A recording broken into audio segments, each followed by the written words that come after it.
Hi, everyone. Welcome to this session on third-party reproduction for family building. Our sponsor today is the Gay and Lesbian Center, so I want to take the time to thank them for specifically sponsoring this session. And before we get started, I want to make two announcements. One is I want to encourage you after this session, as well as your time here today, to visit the exhibit hall if you haven't already. It's a great way to continue the conversations that you're having in the sessions and to just learn more about the resources that are available to you.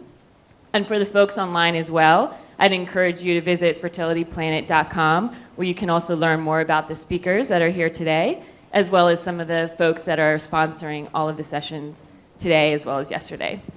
So with that, I'm going to hand it over to our moderator, Richard Vaughn, who's going to talk more about the topic here today, as well as give introductions to our panelists. Thank you, Richard. Good morning, thank you. Can everybody see okay? We can't see. You are in the conference for third-party reproduction for family building using donors and surrogacy.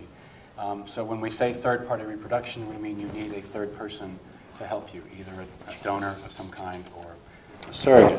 My name is Richard Vaughn, and I am fussing with my microphone. An attorney in this business, and I actually have children through egg donation and surrogacy, and that's what drew me to the business. I was actually in the process of starting my surrogacy, and then a friend of my partner said, oh, you've got to talk to this attorney, and we did, just as an initial consult, like most of you should if you're doing third-party reproduction. And I was just fascinated with what he was telling me, and I thought, well, what a wonderful area of law to be in. And as I was going through my surrogacy, I started practicing in the business and learning a lot about it. And I have twin boys who are 4 years old, and a great handful. And you know, they're just the light of my life at this point. And now with International Fertility Law Group, I practice in this business. I do somewhere around 200 to 300 cases a year. It's a very active practice. I deal with clients from all over the world and clinics and agencies from all over the country who help these clients from all over the world. One of the things that I think may come up later in the conversation is during our surrogacy, we did have a setback. Our first transfer did not work, and we didn't have any eggs left over, and we were left wondering what to do. And a question we're going to ask Dr. Ringler, who's sitting to my left here, later is, what do you do when it seems like everybody was healthy and should have worked and you should have gotten pregnant, but you didn't? We struggled a lot with what to do with that, and ultimately took the chance and went with the same donor again, same surrogate, and we got lucky the second time. So that's a little bit about me. Let me tell you a little bit about each of the panelists here with me, and then I'll let them speak for a few minutes to tell you about themselves. This is Dr. Guy Ringler. He works with California Fertility Partners, and he's been in the business for 22 years. 22. Okay. Immediately to his left is Andy Vorsimer. He owns an egg donor agency called Egg Donation, Inc., and he is a partner in the law firm of Vorsimer Massman. Immediately to his left, oh, and he's been in the business for about 20 years. Right. Elaine Gordon is sitting to the next left here, and she is a psychologist, psychotherapist, who's been in the business for over 25 years. And on the end of the panel here is Lisa Stark-Hughes, who has been a surrogate twice and works with a surrogacy agency called Fertility Bridges. That's right. And she's been in the business for several years now. About 3. Yeah. And Andy joked about the vibe of the conference this morning, or this session, that this should be rich in friends. I've actually worked with all of these people in my practice, and we know each other well. And you're in good hands with this panel. Okay, so with that, I'll let Dr. Ringler start off with his introduction, and he may have some slides as well. My name is Guy Ringler, and I'm a reproductive endocrinologist with California Fertility Partners in Los Angeles. And I've been very fortunate to practice in this area of reproductive medicine for the past 22 years. And I do a fair amount of egg donation cycles and surrogacy cycles. And it's a wonderful option to help individuals and couples build families when these options are needed. So I have a few slides I put together that I'm going to use throughout the talk this morning. So the first slide here is a nice diagram, because patients are always confused about how this process works. What do I do first? What are the steps? And so I tried to illustrate in this diagram the process. So intended parents come either to me directly or to the surrogacy agency. And when I first see intended parents, I think all individuals need a fertility evaluation initially, whether they're a man or a woman, to have an assessment of what the fertility issues are, so we need a diagnostic evaluation and possibly recommend treatment. The intended parents who need surrogacy, and surrogacy is used for women without a functional uterus, women either due to secondary to surgery or congenital anomaly, women with a serious medical condition in which the medical condition would seriously complicate the pregnancy to herself or to the child, women with repeat IVF failures thought to possibly be due to a uterine factor, women with recurrent miscarriages thought to be due to a uterine factor, and for gay men who wish to build biological families using their own genetics, we'll use gestational surrogacy. So the intended parents come to me and I refer to the surrogacy agency, and we're fortunate in Southern California here to have some of the premier surrogacy agencies in the world. We attract patients from around the world who come to pursue surrogacy in California because I think it's probably one of the safest places for the intended parents for surrogacy because their rights are so well protected. The surrogacy agency does the initial recruitment and screening of the surrogate candidates, and they will match the intended parents with the surrogate mother. The surrogacy agency then refers the surrogate mother to me to complete medical screening. And when I see a surrogate mother, I carefully review her past medical and obstetrical history to make sure there's nothing about that past history that would complicate this pregnancy. So what we're trying to do is to ensure to the best of our ability a perfectly normal, healthy intrauterine environment for the developing baby. So she has a complete physical exam, infectious disease screening, uterine evaluation, of course psychological screening to make sure she's a suitable candidate. So, and no treatment is started in this process until every individual has completed medical screening. So the surrogate's medically screened, the egg donor, if we're using an egg donor, is medically screened, or the biological parents are medically screened. Once everyone's medically screened, the attorneys put together the contracts. And once we have legal clearance, medical clearance, we put together the treatment calendar. In the treatment calendar, what we're doing is we're synchronizing the cycles between the surrogate and the egg provider to ensure that the surrogate's uterus is in the receptive phase of a cycle when those eggs and embryos are ready. To make that happen, we turn off the natural cycles of the surrogate mother and the egg provider. We then start hormone replacement in the surrogate mother to begin to prepare her uterine lining for pregnancy. Several days later, the egg provider has started on fertility hormones to stimulate her ovaries to make multiple eggs. Once those eggs are ready, we know when to start the second hormone, progesterone, in the surrogate mother, and that will ensure that her uterine lining is in the appropriate receptive part of the cycle when our eggs and embryos are ready. And in our next slide, this is just a summary of the IVF process. I don't know if everyone is familiar with in vitro fertilization or not, but in IVF, we stimulate the ovaries to make 10 to 20 eggs with daily injections of hormones. The ovaries are monitored by serial ultrasounds and blood tests to make sure that we're the best time to remove the eggs. And one of the factors that may affect success rate is how well the ovaries are monitored during this process. We want the eggs to be developed far enough along that they're mature, but we don't want to overcook them and decrease their egg quality. The eggs are retrieved through a very simple outpatient surgical procedure, placed in a petri dish where they're inseminated to fertilize, and then the embryos are cultured for 3 to 5 days to allow us to select the best embryos for transfer into the surrogate mother. And those 5 days in culture are really important because they allow us to assess the egg embryo quality and the implantation potential of that embryo. So a normal human embryo is going to continually divide and develop over each 24-hour period.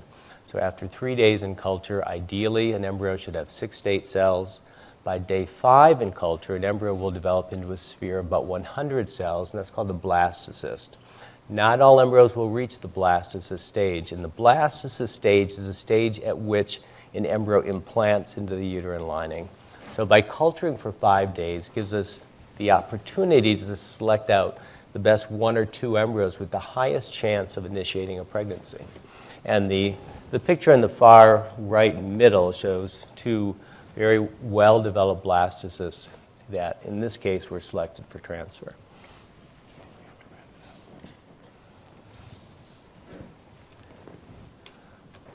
Do you want to continue, or do you want to come back to this? We're going to come back to that slide later. Okay. So thank you for that very quick medical summary. It's really hard to do all of this in about 2 minutes. You did a great job. So let's move on to Andy Boersma.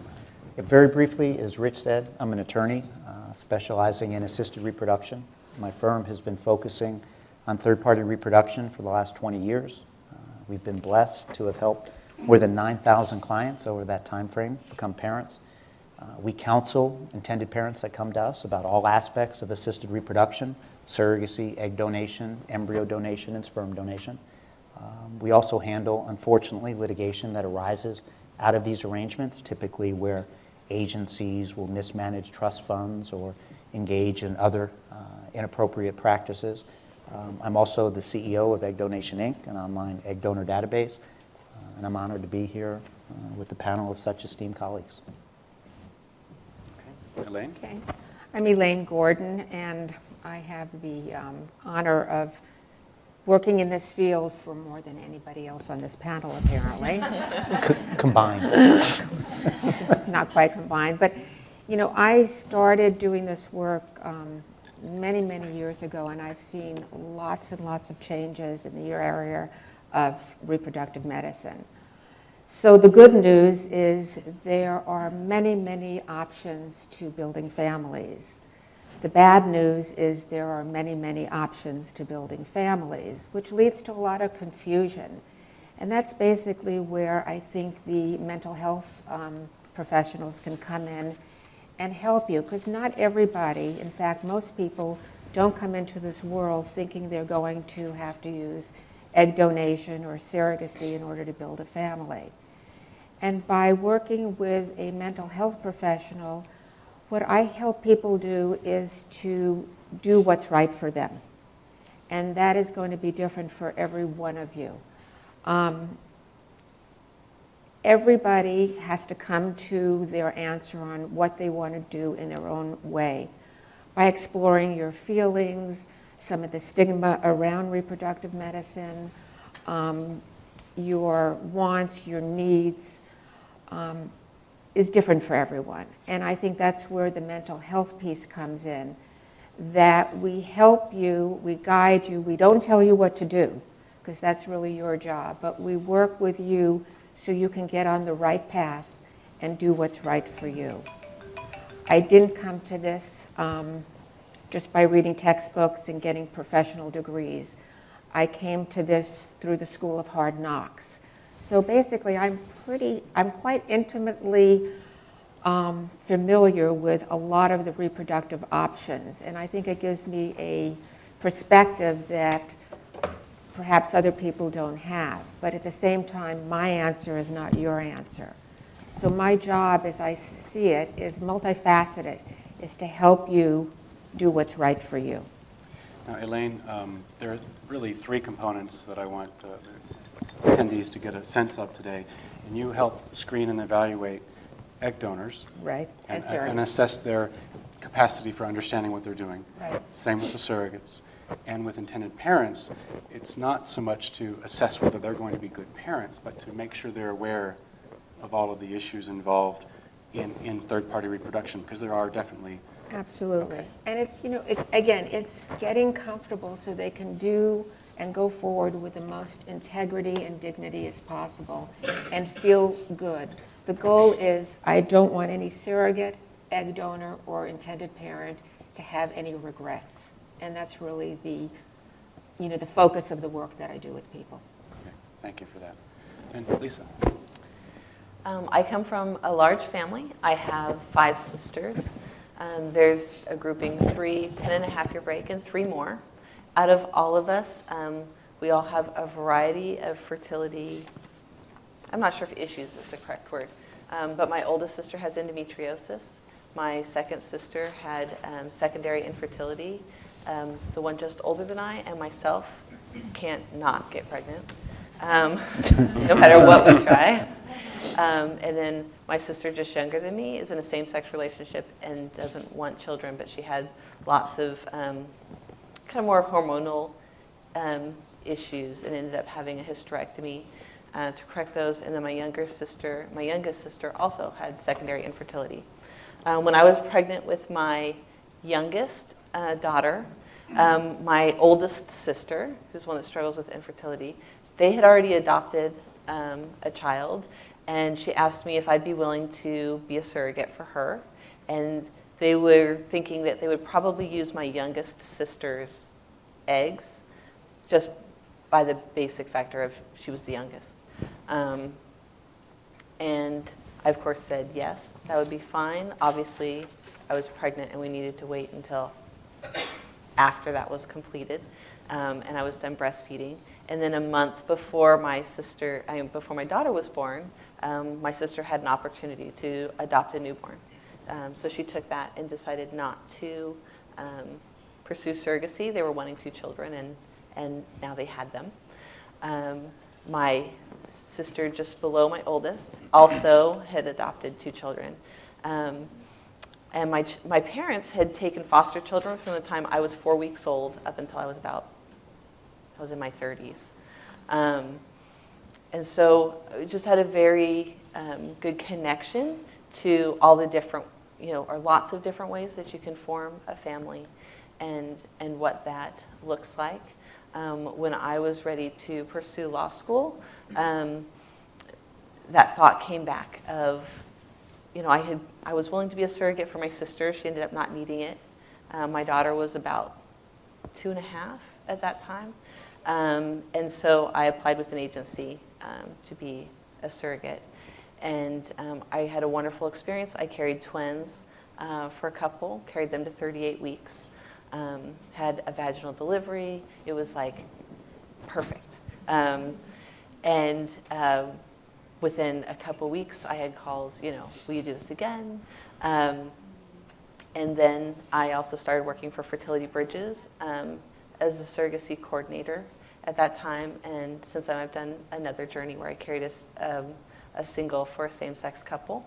It was also a wonderful journey. So, and going through law school, the legal aspects of fertility law are really fascinating because every single state has different laws and different requirements, and I found that aspect fascinating. So while I had gone into law school with a particular agenda, working with Fertility Bridges, it's an area of law that I'm really interested in, and I find it absolutely fascinating. And with my background, I feel that I kind of have a unique perspective from, I have experience with kind of the intended parent side through my sisters, and then also having been a surrogate myself. So it ends up being a really nice way to have both, to be able to reach commonalities with both parties to help it be a smooth journey for everyone. Thank you for that, Lisa. And I think one of the interesting things about having Lisa on the panel is her exposure to the considerations of being a surrogate for a family member, and that's some of the things we're going to be talking about today. So we have a couple of just sort of prepared questions to start the discussions, and as you guys listen to what we're saying, if you have questions, keep that in your head. We'll have a portion of the session for you guys to ask questions. My first question is for Andy. So you're at the point where you're considering either a donor or a surrogate. What are the pros and cons of working with an agency versus maybe working with a friend or family member? Sure.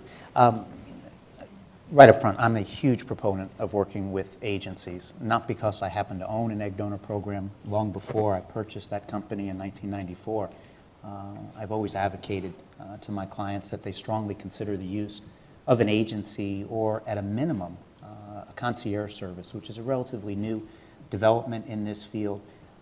There's one primary advantage to working independently, and that's cost savings. If you work with a top-flight agency, you're probably looking at somewhere between $15,000 to $22,000 for the cost of that agency.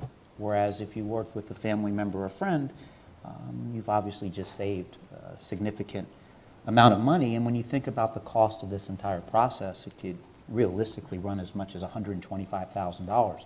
So to save $20,000 or $25,000, that may be the absolute barrier to moving forward to becoming a parent. So I certainly understand why people would like to do this privately. And if it is a family member or friend, it's more manageable. But if you don't have a family member or friend willing to serve as an egg donor or surrogate for you, then you're left to actually do what the agency would do for you. You're going to have to advertise to try to find an appropriate surrogate or egg donor candidate, and that can be expensive.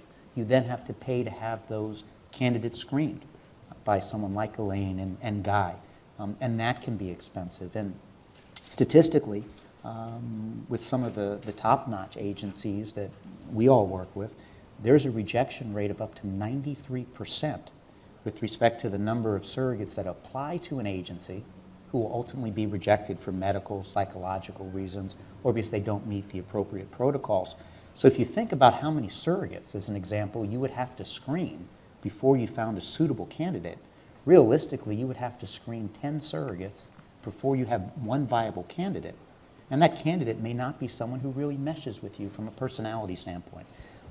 So one of the advantages of going to an agency is the agency is going to do all that screening for you. They're going to absorb that expense. And then they're going to present to you candidates that meet the appropriate industry protocols. And then you can select the woman that you believe is most suitable and appropriate for you. Now, there are a lot of other reasons to work with agencies. And I think as an attorney, and having dealt with, as I mentioned, almost 9,000 of these cases, a little more than 9,000 now, of these cases, is that you tend to run into problems when you work with family members or friends.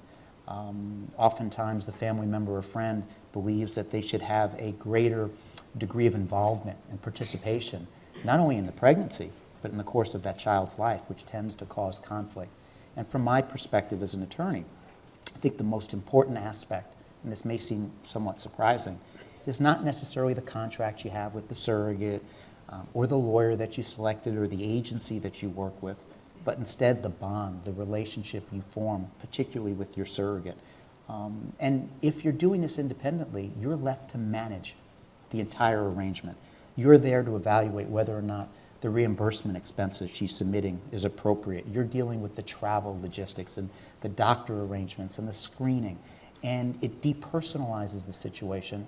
And then it could put you in a very awkward position. If she submits a claim for, she went and had coffee or lunch before she saw Dr. Ringler and she submits an expense reimbursement for $25, how comfortable are you saying no to her?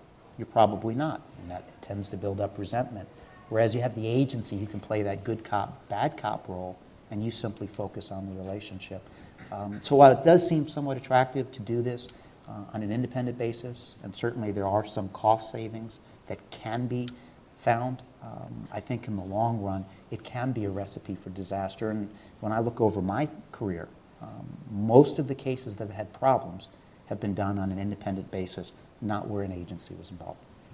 Yeah, and I get the question a lot from clients as well, that usually they come to me and they say, well, can the surrogate change her mind? I've heard about this story or saw it online, and if you really look into the story, it has involved a family member or a friend where they were cutting corners, sometimes to save money, sometimes because they thought they really knew this, we know this girl, we can trust her. So that can be, you can be in a vulnerable position as an intended parent if you're not sure of all the things that you should be checking. Yeah, one other quick point if I can just echo off of that.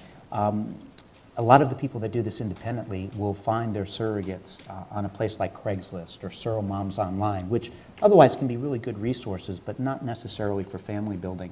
And as I mentioned, with a lot of agencies, they'll have as much as a 90 to 93% rejection rate of candidates who apply to their program. Well, these women who would love to be surrogates or egg donors, and many for all the right reasons, Well, when they get rejected by these agencies, where do they go? Well, they go to Craigslist, they go to Surromoms Online, and they market themselves there. And you don't know that they've been previously rejected. So you really have to be careful about some of the people that are advertising online. Now, you will find repeat surrogates and egg donors that would like to do this independently the second or third time, and by all means, they would be appropriate. But please be very leery of those people doing it for the first time. Oftentimes, they will have been rejected, and they're now a little bit smarter about what to put down on their applications, what to say to the doctor and psychologist, and that's where you tend to run into problems in these private arrangements. So Elaine, to you, what are the characteristics of a good egg donor candidate? And in your practice, what would you consider the pros and cons of using a family member or a friend as a donor? Well, basically, I have a little different take than Andy. On some points, I think you're absolutely right. There's a recipe for disaster, but at the same time, I'd like to distinguish between independent arrangements versus a family member or a friend. I think if the work is done up front and there is good counseling, an examination of what the issues are, and coming to a meeting of the minds and an agreement, I think a family member or a close friend is a wonderful option, wonderful opportunity, but also if it's done, quote, the right way. And the right way is dealing with all these questions and issues and settling this before you even start the process. And you don't do that necessarily alone, because what happens in the beginning of working with a family member or friend, you're in what I call the honeymoon period. You love each other, everything's going to be fine, and then all of a sudden there's an issue about who's going to pay for coffee or something like that. But if all of this is worked out, I think a family or member or friend could be a really good way to go.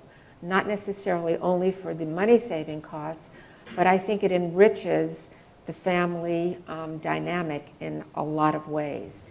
And one way is it's role modeling. What you're doing within a family, one family member is having an issue, they're struggling with having a child. Another family steps up and says, you're having a problem, I'm going to help you. And I think it shows the children that if I run into a problem, look what mom did or aunt did or whatever. And I think you're demonstrating sort of problem solving, you're role modeling for altruistic behavior. I think there's a lot of positive to working with someone that you know, as long, again, as it's done in the right way. Okay, so let's assume that it's being done in the right way. What are the characteristics? Can you give us sort of a list of things you look for in a good donor, whether they're a family member or someone from an agency? Basically, it's really beauty is in the eyes of the beholder. So I think an agency might be looking for something different than a physician versus what a donor might be looking for versus what a intended parent might be looking for. I think basically an agency is going to be looking for somebody who is cooperative, compliant, and responsible. I think a medical doctor is going to look for somebody who is physically healthy with no genetic loading or history that might, like impact the health and welfare of the child. Myself as a psychologist, I'm looking for someone who is mentally stable, of course, mentally healthy, and someone who's doing it for the right reasons, that she's appropriate. But I think the most important person who has to decide what's right for them is the intended parent. And that goes into issues, am I going to do an open donation or a closed donation? Am I planning to meet the donor or am I not planning to meet the donor? Disclosure, does everybody, what are we going to tell other people? What are we going to tell the child? I think all of this needs to be worked out before starting a cycle.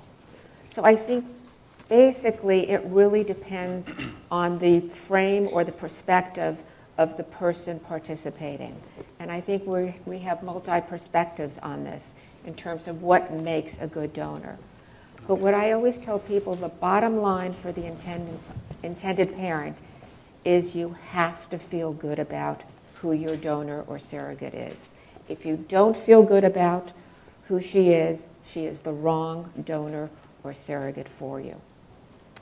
Speaking of surrogates, Lisa, tell us a little bit about what motivates a person to become a surrogate, and what are the pros and cons of considering a family member or friend? So anyone choosing to be a surrogate, some of just the basic requirements are they do have to have already had some children, carried them to term, not had any complications. So usually they enjoy being pregnant. They've had easy pregnancies, but they're also usually, not always, but usually kind of done having their own families. But they enjoy the experience of being pregnant. They're looking to help other people. Most surrogates have known someone or have some sort of relationship with someone that has had some sort of infertility struggle. And so they're wanting to help out in that way. So it's a little altruistic. But then there's also the money factor. So there is, we get a lot of women that are like stay-at-home mothers that in today's economy, that little extra can really make a huge difference when you're not adding on the child care costs and things like that they would be getting if they went out and got a job. So you get to keep that kind of standard quality of life without sacrificing on the financial end of it. And as far as a family member goes, it really is more of an altruistic thing at that end as far as the motivation, usually to help that family member.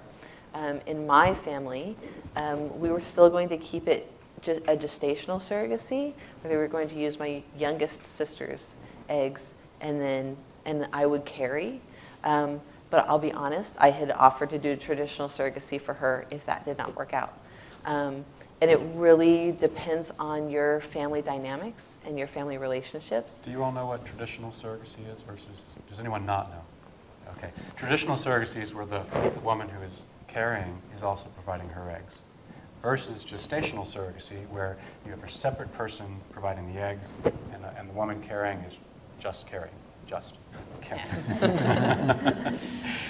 Why don't we move on? We're running short on time. I want to get to Dr. Ringler. Let's assume you've found your ideal candidate. She's been screened and cleared. You're all ready to go. The contracts are done. You've had a cycle and a transfer, and things just didn't work out, which was my situation. So Dr. Ringler, what do you do when your donor, surrogate, and the intended parents all seem to be perfectly fine? They've all passed with flying colors, and you just can't get pregnant? One of my roles is to optimize the chance for success, optimize the chance for pregnancy. So when we have a failed cycle, we need to step back and reevaluate. So we reevaluate the sperm provider, maybe repeat a semen analysis, maybe repeat additional sperm testing. There's a newer sperm test called a DNA fragmentation test that may provide a little additional insight into that sperm quality and its ability to form a successful IVF cycle.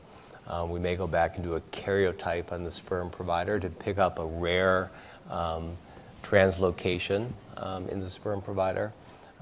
We'll re-review that egg donor cycle, look at how many eggs were produced, what was the egg quality, what was the embryo quality. The first 3 days of embryo development are driven by the genetics of the egg. Between day 3 and day 5, the genes of the embryo become activated, and it affects the development of the embryos beyond day 3. So if you see poor embryo develop in those first 3 days, it's more likely to reflect an egg issue than an embryo issue. We'll reevaluate the surrogate mother. We'll go back and look at it, maybe repeat a sonohistogram, a fluid ultrasound to look at her uterine cavity, look for any factor that may be less than perfect and that may be lowering our chance for success. My job is to make sure that each factor is really as perfect as possible to optimize the chance of success. I think it's important that even in these egg donation surrogacy cycles where we have the best possible conditions to initiate a pregnancy and we achieve very high pregnancy rates of 80% per cycle, we're dealing with human biology. all the eggs and embryos from this young, perfect egg donor may not produce a chromosomally normal embryo. And so we don't achieve pregnancy rates of 100%. And so sometimes it just doesn't work. But it doesn't mean that we don't go back and reevaluate and try to optimize each variable.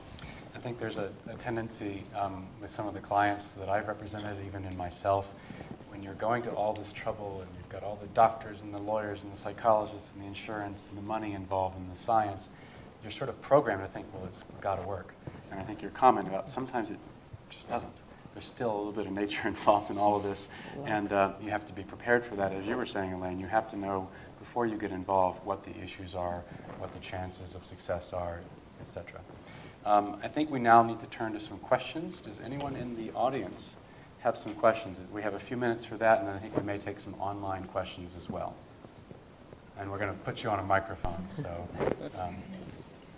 and you can ask the entire panel or any individual. For Dr. Ringler, if you've gone through IVF a few times, had really good-looking embryos, but nothing's taken, is there any advantage to using a surrogate with your own embryos as opposed to an egg donor? I think it really depends on all the variables here. It depends on the age of the egg provider, because the single most important factor affecting success rate of an IVF cycle is the age of the egg provider.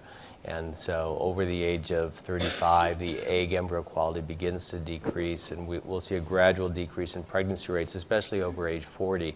So women in their mid-40s can make beautiful embryos, but we don't achieve a pregnancy, most likely because those embryos are not chromosomally normal. So I think surrogacy is an option for couples with multiple failed IVF cycles with beautiful embryos, provided we have enough assurance that it wasn't an egg embryo issue. It's not always an easy question to answer, was it the egg or was it the uterine environment? But I think each side needs careful review of the IVF cycles to look at the egg embryo quality, and a repeat evaluation of the uterus to make sure there's not a uterine factor. Maybe go back and do a diagnostic hysteroscopy to look into the uterine cavity to make sure there are not adhesions, polyps, fibroids that may be lessening the chance of those embryos implanting. There's some questions over here. Playing out a little bit of the situation of kind of what happens when things go wrong. So I would expect that you're using an egg donor mid-20s or something like that. You're going to get, excuse the word, I don't know the exact phrase, but you're going to get a harvest, right? You're going to get more than one or two viable embryos at the end of that. So now you've got some frozen or preserved, so to speak. You go and let's say your first cycle with the surrogate isn't successful, whether you put one or two in. Again, I don't even know how many are you limited to put in at that first time. But then now you've got still your harvest, so to speak. How does that play out? Like, how many times do you keep going back with the same surrogate? How many times? What are your responsibilities? What are your rights? What's typical? I don't know what's agreed to. Did you want anyone in particular to answer that, or? I don't know who should answer. Okay, all right. I'll just say, There's a combination there, I'll just and I think say- Andy might have something to say about it as well, at least. I'll just say medically, if we don't achieve a pregnancy with the fresh embryos, we usually transfer 1 or 2 day 5 embryos, 1 or 2 blastocysts. Usually there's leftover frozen blastocysts, so we would go back and do a frozen embryo transfer cycle. Before doing that frozen embryo transfer cycle, you may want to go back and reevaluate that surrogate cycle. Was her lining optimally developed? Were her hormone levels normal? Was there anything in her uterine evaluation that was of any concern? If everything looks optimal, you'll proceed into a frozen embryo transfer cycle. If you're transferring 2 fresh donor egg embryos into a surrogate, the pregnancy rates are 75 to 80%. If you have high quality frozen embryos, those embryos will provide a pregnancy rate of 60-65%. If you run out of embryos, you have not achieved a pregnancy, you may have to go back and start another fresh egg donor cycle. But before doing so, again, you're going to go back and reevaluate everyone to make sure nothing's been missed, make sure nothing's been changed. That would lower the chance of success. In general, after 3 failed embryo transfer cycles into a surrogate, we will consider changing the surrogate carrier, unless there's special circumstances. If we're transferring a single embryo to avoid twins, we may do a 4th cycle. But in general, in the industry, after 3 failed cycles, everything's looking optimal. The agencies generally will recommend changing a surrogate. And I can also add that the contracts with the surrogate generally, as a rule, provide for about up to 3 transfers within 12 months or 18 months, kind of probably because of that experience. But that's kind of almost default language in these contracts. And the other thing, just to respond to, is, as Rich said, the contracts will address how many transfers, but it's important to understand that at any point in time, the intended parents and gestational carrier can agree to walk away from each other as long as the surrogate hasn't started medication. So without penalty at any point in time, they can decide not to move forward. So after 1 transfer, or it could be 10 transfers, either side can elect not to move forward, and there is no penalty. The only time there's any kind of financial consequence is if the surrogate has started on medication and prior to a transfer, either party can walk away, but there is some financial ramifications at that point in time. Yeah, I think that's a really good point to make, because you're dealing with people, not a box or a TV. This isn't some sort of commercial kind of contract where you're dealing with, you know, a piece of machinery. It's a person, and if there is some sort of feeling that it's not appropriate to move forward, you do have the right to back out. I think we have time. I'll just make one more comment. Yeah. I think in these more and then online. these failed cycles, it's really important, again, to go back and reevaluate, and you want to make sure there's data available. I've seen some surrogacy cycles where, you know, clinics aren't checking hormone levels, and so was she really taking her progesterone adequately? So you want to make sure that everyone is being monitored carefully, so we have that data, so when things don't go perfectly, you know, we can make some educated, you know, decisions about what's the best next step. And one thing I would like to just really quick point out is you also made the assumption that if you're using an egg donor, you're going to get this harvest and you will have some left over. And that isn't necessarily always the case. So just know that that's not a guarantee. You can, you know, get a harvest and end up with just enough for 1 transfer. That does happen. That actually happened to me on my first cycle. At young donor, 21, should have been perfect. We had kind of low-ish numbers, and we weren't successful, and we didn't have anything left over. And one of the things we looked at we looked at her records and had another doctor look at her records and assess whether maybe the dosage of the medication she was on could be adjusted, or were there any other factors going on in her life, like stress of some kind, that could have affected the quality of the cycle. So you look at those things too. Can I say something? Yeah. What I've also seen is that the surrogate sort of gets the short end of the stick sometimes, because it might be an embryo quality. And I have seen many, many surrogate mothers that have had 3 failed cycles, for example, and the match is broken up, and then she goes and works with another set of intended parents, and boom, first transfer, and she's pregnant.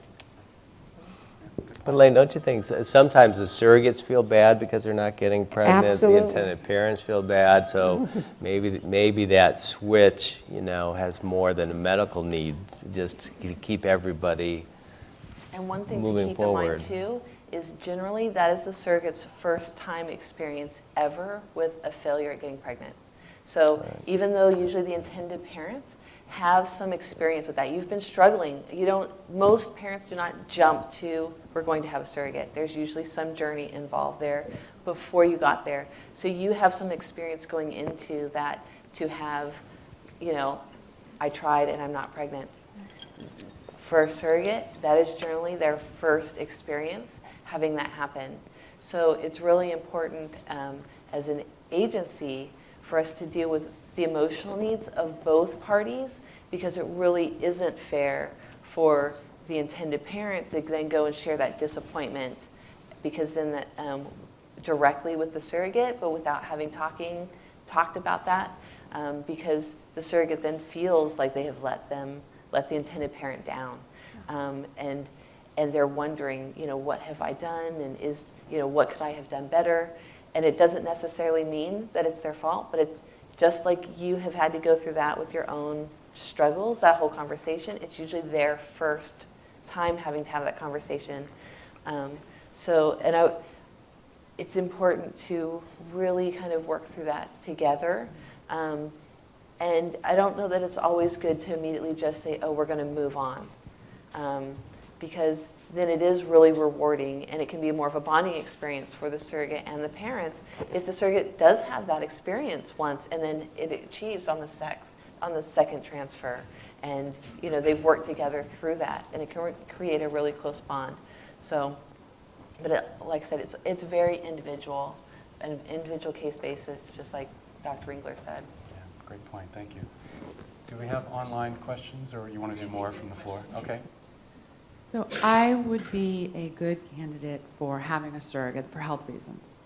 And I have been proceeding for a long time, assuming that I would jump straight from failed IVF, if that were the case, to adoption, because of what I perceive as just prohibitive costs of doing surrogacy. That I sort of wrote it off, a year or so ago when a doctor said to me, it would be great if we could do a surrogate, and that'll be about $100,000, and I went, yeah, that's not going to happen.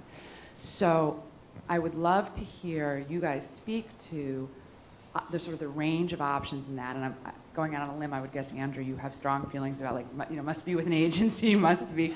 But, a lot of people have said to me, like, oh, I know someone who went to India, or, oh, I know, someone who worked with this woman outside of an agency. And so just sort of the range of options that can make surrogacy more affordable, whether that's just totally a bad idea or it can be okay. In other words, not having a friend or a family member who could carry a child for me, although I have a 19-year-old sister who's an egg donor. So there's great eggs. It would be great if I could put them in someone else to carry, but don't have that. There are a few options. First of all, there is financing available now. There are lenders that specifically finance IVF in this entire process, so that's available. And even though I'm a proponent of working with an agency, I'm not here to say that you should never do this independently or try to do it on your own. It can work, but it just has to be done carefully, and that's where these concierge services that are now available sort of fill that gap where you don't have to retain the agency. They're much more moderately priced, and they will actually attempt to find that surrogate for you, again, distancing you from dealing with the business side of it and allowing you merely to focus on your relationship with the surrogate.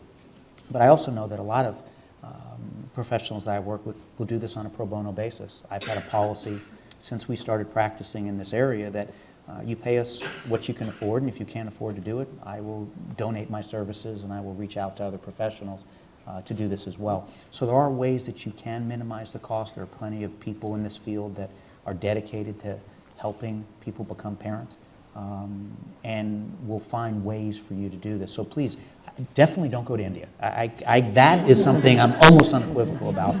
There have been, all sorts of horror stories from, there was one Canadian couple, they went home, they went to perfect the immigration, the citizenship status of their twins, and when they did blood tests, they found out one of the twins was genetically related to the intended parents and the other one wasn't. And for the last 2.5 years, they've been struggling not only to keep this child, but to get citizenship. And it's proven to be very, very difficult, not to mention there's some genetic parents somewhere that don't know that they have a child out there. So there's all sorts of stories. Egg donors waking up in the middle of an egg retrieval because the anesthesia wore off, to surrogates changing their minds, disappearing parents being stuck in India for as long as 6.5 years because they couldn't get a passport to come out. And India just passed some new guidelines that effectively precludes anyone who is single in a same-sex relationship from moving forward with surrogacy there. So I'd be very careful about this reproductive tourism industry, but there are ways to do it here, and I would reach out, whether it's to a concierge service or to, Rich also I know has colleagues that will do this at a reduced expense, and there are surrogates out there that are very cognizant of the cost and would be willing to reduce or drop their fees. We had a number of surrogates come forward after the Surrogenesis scandal that offered their services for free, and we had more than 10 couples able to move forward with surrogacy where the lawyers, the psychologists, the doctors as well as the surrogates, all donated their services because the couples had lost all their money as part of a surrogacy scandal. So there are options out there. I would just like to say, to talk to the clinics as well, we have special programs with discounts for military personnel, policemen, teachers. You know, we're nice people and we work with people, so we want to help. So, and our agency does also, we have discounted programs for, you know, people that qualify. And also, there are many repeat surrogates that will coordinate their own cycles, but just know that then you're really subject to, they're going to keep their experience kind of the way that it was, and they're really more of the type that want to kind of steer that ship. So really just be careful on who you pick, and make sure that still all of those steps are followed, that you don't skip any. And if you're not going to use an agency, do not leave out the other key components, a competent physician, attorney, psychological services. And then you can save on the area of the agency issue. Hi, this is a question for Dr. Ringler. In terms of donors, is there an ideal age that you would choose? And also, do you prefer using donors that have already donated before?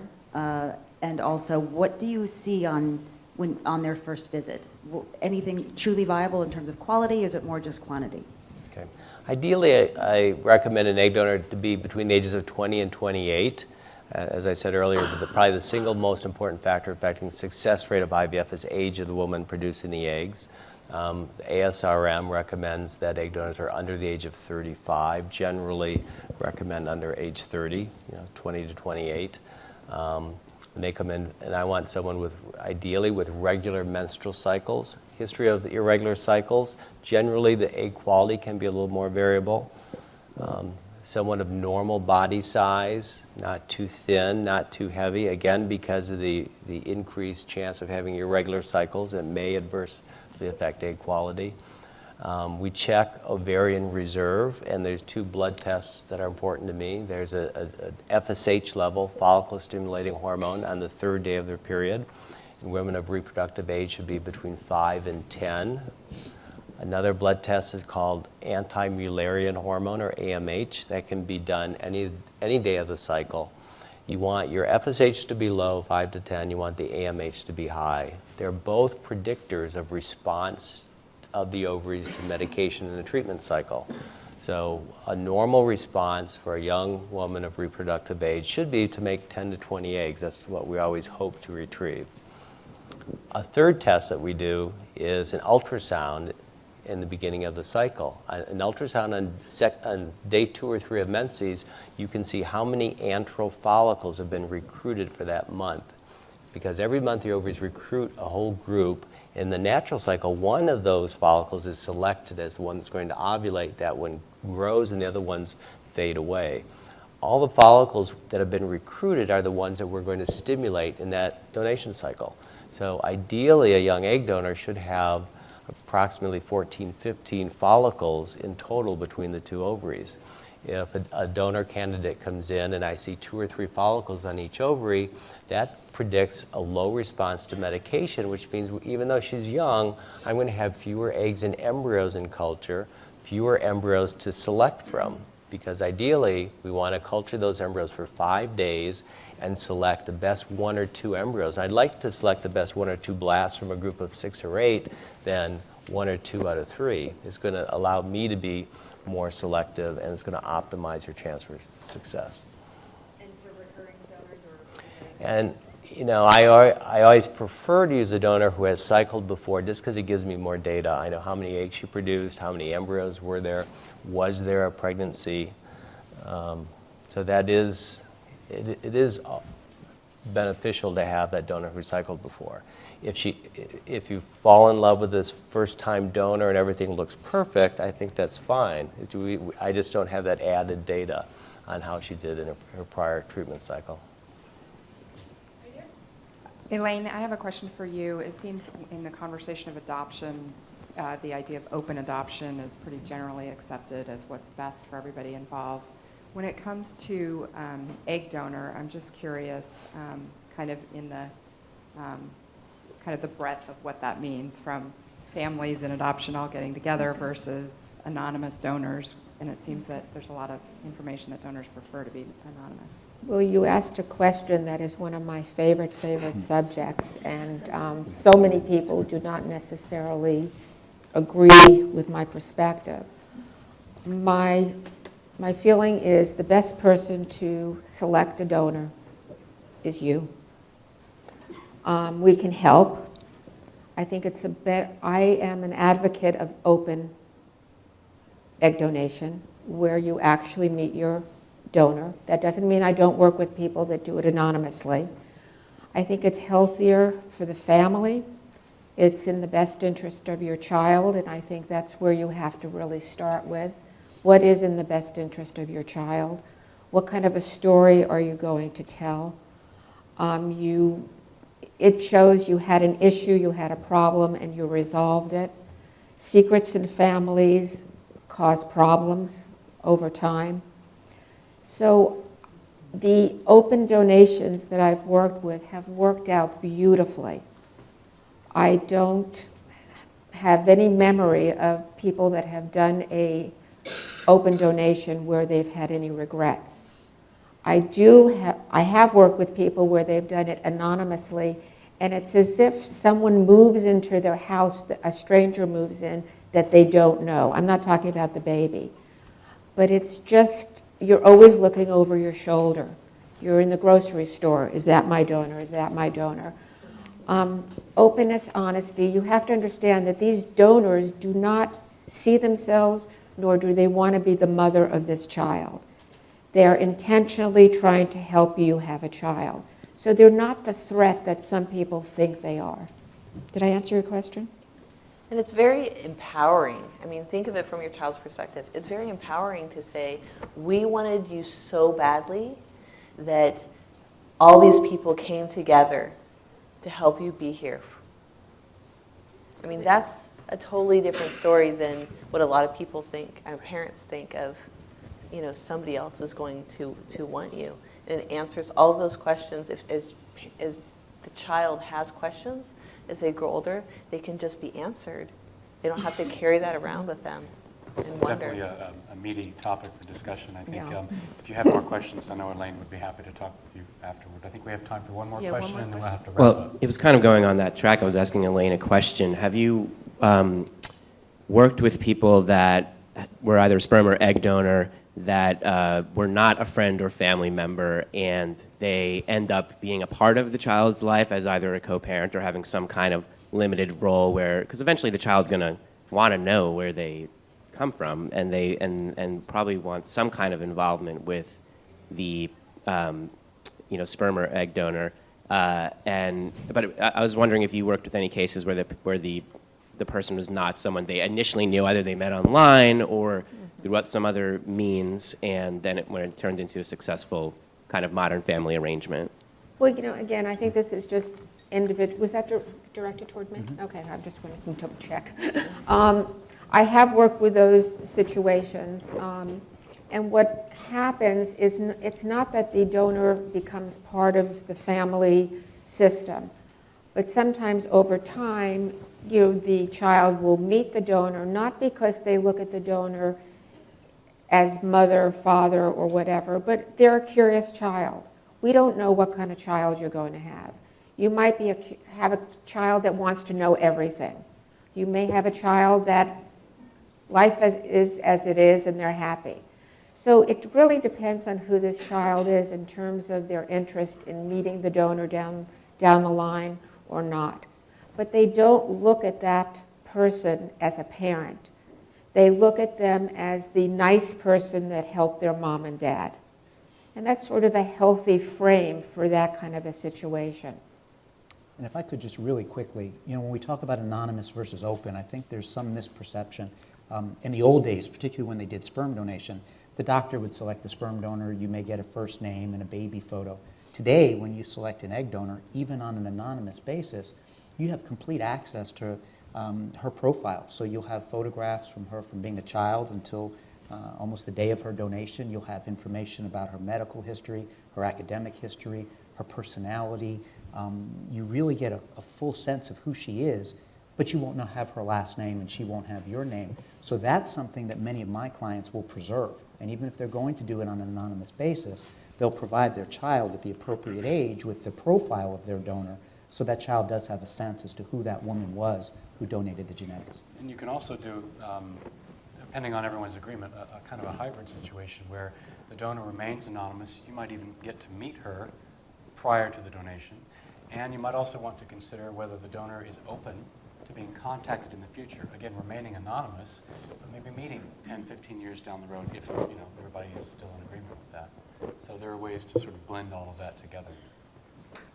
Well, thank you all for some very interesting questions. This is obviously a very a topic we all like to speak about, and you guys have some good questions. If you have more, we're available after the session. There are some things I need to mention just online. I want to thank not only the live audience, but the online audience for joining. And if you're interested, please share your views and continue the conversations on Twitter or Facebook with hashtag fertility and hashtag FPS13.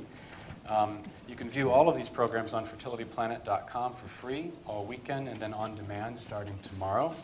I want to thank Ustream for recording all of the programs.